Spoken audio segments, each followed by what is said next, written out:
آپ سب بھائی نوٹ فرما لو ذہن چ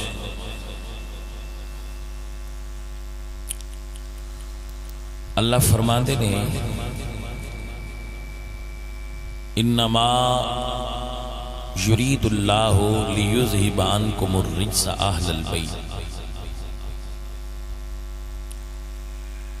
نبی کریم صلی اللہ علیہ وآلہ وسلم لیکن بھئی اس میں ڈبل کر دو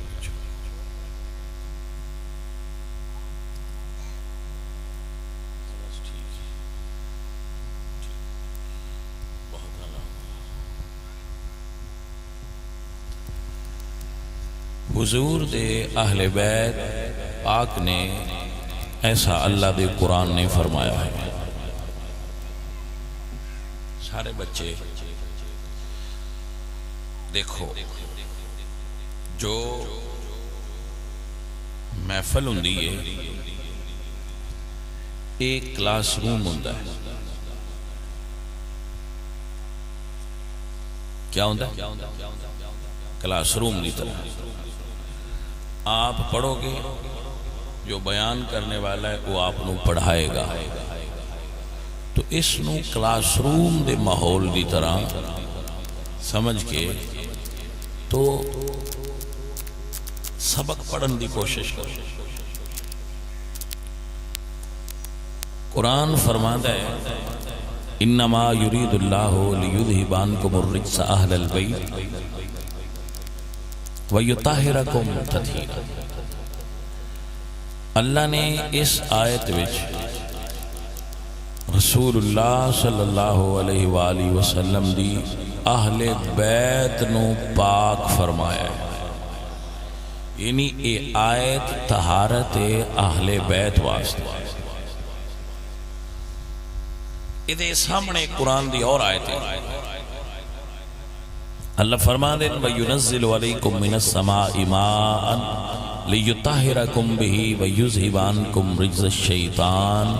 اللہ فرماتا ہے میں جویں نبی دے آل نو پاک کیتا ہے ایویں نبی دے صحابہ نو بھی پاک فرمایا ہے۔ ہن اگر تسی ادھے قرآن نو چھڈو تے ادھے لو تو پھر تے نہیں نا مناسب۔ مناسب یہ ہے کہ آپ قرآن دی تمام آیات تے غور فرماؤ۔ پہلی آیت میں اللہ فرماتے ہیں لیذہب، لفظ قبل غور ہے، لیذہب